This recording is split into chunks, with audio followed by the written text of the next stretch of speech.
السلام عليكم ورحمة الله وبركاته. ازيكم يا حبايب قلبي؟ عاملين ايه؟ يا رب تكونوا بخير وبصحة وسلامة دايما يا رب العالمين. اول ما نبدأ كده بالصلاة على النبي، لايك حلو منك كده يا ست الكل، والاشتراك في القناة لو انت لسه ما اشتركتيش، عشان خاطر ما ينفعش تشاهديني من غير ما تشتركي لي في القناة وتعملي لي كومنت قمر يا ست الكل. قشطة. هنعمل النهارده بتنجان كده من طريقة منى وعاملين شوية بطاطس بردك حلوة وشوية رز جنبهم. وطبعا النهارده هتبقى الاكله من ايد منى، لان هي بصراحه قالت انا اللي هعمل الاكل النهارده عشان انا شايفاكي تعبانه. فطبعا بقى قلت خلاص مش مشكله بقى، النهارده استراحه ليا. فالمهم ايه، قلت بقى ابين معاكم كل حاجه حبايب قلبي. فيا جماعه بقى ما حدش يتريق عليا، لابسه جاكيت جوزي بقى، الجو ساقعه وما حدش يتريق عليا نهائي.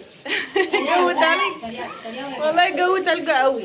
فطبعا بقى خليكم بقى معايا بقى لنهايه الفيديو عشان خاطر تستمتعي معايا بالفيديو. معلش بقى على دوشه العيال، انتوا عارفين كل بيت مصري فيه دوشه العيال دي، ربنا يعيننا كلنا يا رب العالمين.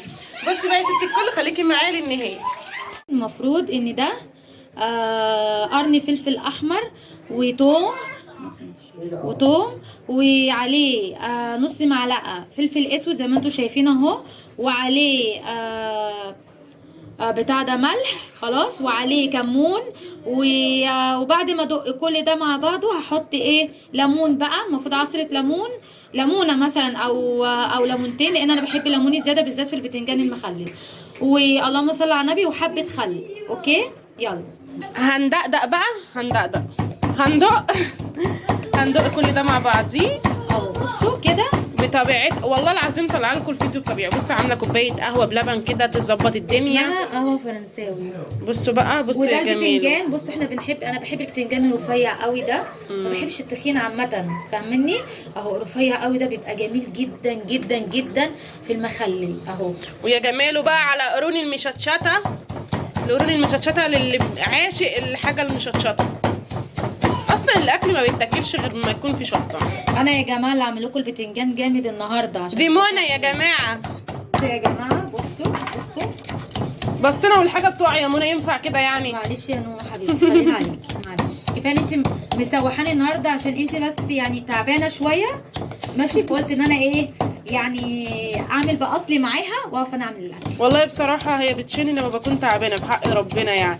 حرام يعني، كلنا بنشيل بعض يعني احنا كلنا ولاد 9. بصوا بقى، بصوا اهو، بصوا المفروض يتدق، بصوا اهو لسه هدقه كمان شويه عشان يبقى انعم من كده، شايفين شكله اهو؟ ماشي، خليكم معايا وانجيلكوا تاني كده اهو. كده اخر حاجه، مش هندق تاني خلاص، المفروض ان هو يبقى كده ماشي. هنحط له بقى ايه، ليمون حطي يا حبيبتي، حطي كده قدامهم وانت بتحطي. وخل، ماشي احط قدامهم، مش عايزه يعني احط قدامهم. ايوه حبيبتي، ماشي يا حبيبتي، عشان يبين لحبايب قلبي اللي بيكبروا بخاطري كده، ربنا يكبر بخاطرهم زي ما بيكبروا بخاطري في الكومنتات القمر. ربنا يبارك لي فيهم يا رب، ويجعلنا دايما من محبين لبعضينا. الليمون عامه خلاص، الليمون عامه زي ما انتوا عايزين زياده، عايزين قليل، والخل نفس الموضوع، مش اجباري ان انتوا تحطوا كتير او قليل، دي حاجه على حسب ما انتوا عايزين. ماشي يا جماعه؟ يلا يا مزتش، يلا يا قلبي مزيتك اهو. بصوا ارفع ايدي خلاص، ده خلاص تمام يا عادل. انتوا شايفين كده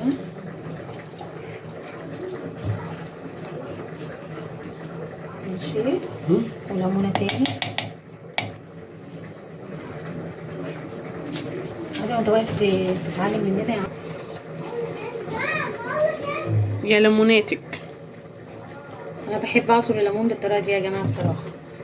الليمون بيتعصر حلو، الخلطه السحريه بتاعت منى، انما بالايد كده مش عارفه يعني. جميله جدا جدا جدا يا جماعه، مش بيتعصر يعني زي الناس بصراحة. والله العظيم احنا من عشاق البتنجان المخلل بصراحه يعني حاجه تفتح النفس، وحاجه من الاخر يعني، وحاجه اقتصاديه خالص وعلى قد ايدينا، ولا عايزه اي افتكاسات، وبدون تكاليف اهو.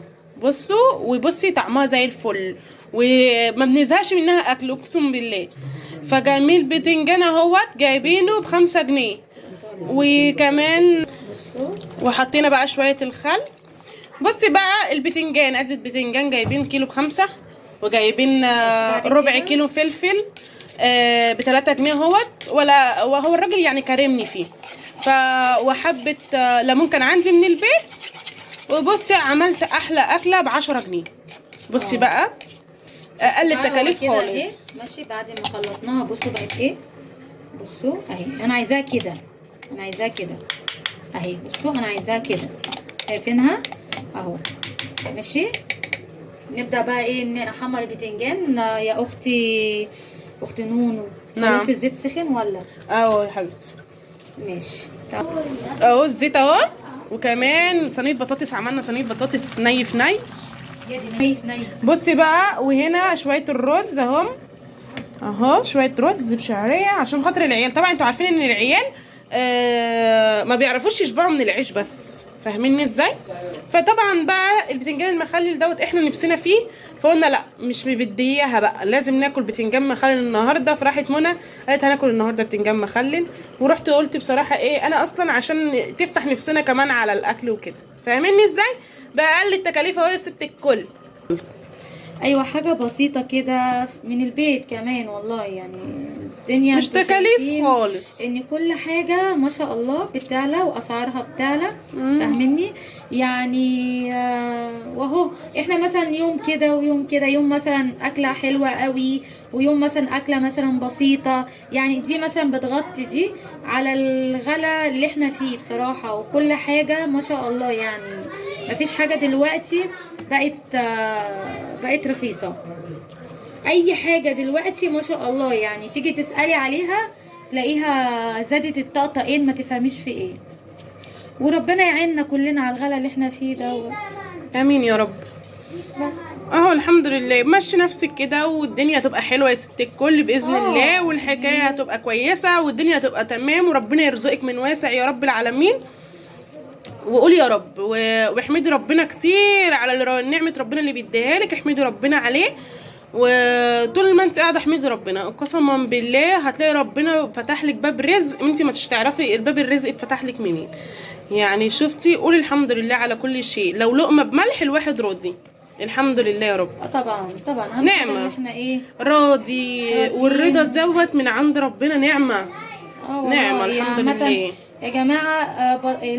معلش يعني البطن ما تتشكرش. لا البطن ما بتقولش لا. لو زي ما قالت كده مرات اخويا، لو لقمة بملح معلش يعني هتشبعني وهقول الحمد لله. الحمد لله على نعمته. لان اهو اهم حاجة ان يبقى في لقمة في البيت، ايا كان ايه هي بقى، لقمة بسيطة، لقمة. اصل هو الواحد هيعيش على طول فراخ لحمة كل حاجة؟ لا. اهو مرة بتمشي كده ومرة بتتزق كده مرة كده، يعني اهو بنمشي الدنيا والحمد لله. ومحدش بينام من غير عشاء. لا طبعا. بس كده، ده اهم شيء في الدنيا. الحمد لله يا رب على نعمتك لينا، احنا احسن من ناس كتير. بصي اللي انت احسن من ناس كتير. والله والله العظيم الحمد لله نعمته حلوه. الحمد لله ان احنا عايشين. الحمد لله. هنا اهو كله ماشي. عشان ايه نبدا بقى نحمر. خلاص شوفي لي كده الزيت يا نونو. هو خلاص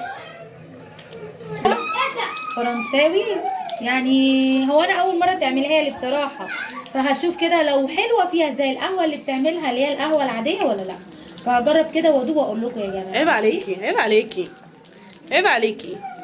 ده احنا اساتذه قهوه، ده احنا هنفتح كافيه. والله المفروض. حبه قهوه يعني ما شاء الله يعني. احنا بيتنا اتخرب من القهوه. احنا كل يوم عايزين لنا مثلا ب50 جنيه قهوه انا وهي بس. بس والله العظيم يعني بتظبط الدنيا مع العيال والزعيق وزعيق العيال 24 ساعه. يا بنتي بس، يا بنتي اسكتي، يا بنتي هص، يا بنتي يا بنتي يا بنتي، خلاص تعبنا بصراحه. يعني والله من جمالها انا خلصتها. لا احنا نفتح لها المشروع ده يا جماعه. لا كوبايه قهوه فرنساوي تحفه والله. هو بصي خلصتها. ولا هي لا شاطره في القهوه بصراحه. انا مش عارفه. تسلمي لي حبيبتي، هي جايه كده. اخوكي الاول اللي علمها لي على فكره. مش عارفه جاي نشرب قهوه. والله اخوكي علمها لي وبعد كده بطل يشربها. ايوه صدقني يلا جاهل بقى. انا علمتك انت بقى ايه مع نفسك بقى، عيشي. ربنا يا رب يخلونا. اسعارنا بتوعي. اللي مطلعين عيني. والله مطلعين عيني.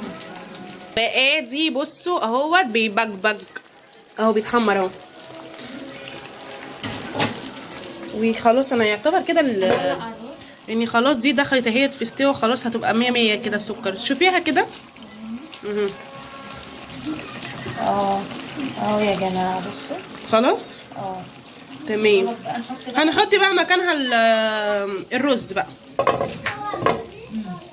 ما حدش يتريق عليا يا جماعه، كده يعني ايه سقعانه ولابسه جاكيت جوزي. يعني ما شاء الله عليها مختليه جوزها في كل حاجه. مش في ايه.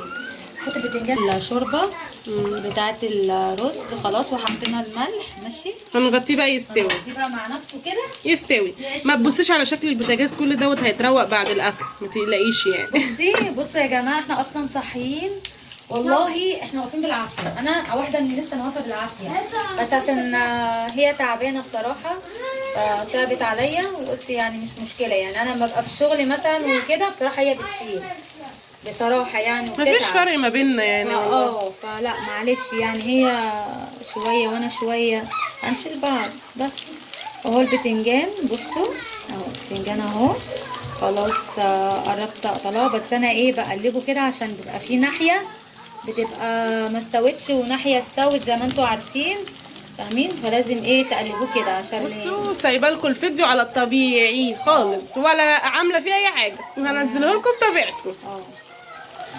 بصوا يا حبايبي المتابعين بيقولوا لي نزلي الفيديوهات على طبيعتها، ما تنزلهاش ما تمنتجهاش، نزلها لنا على الطبيعه.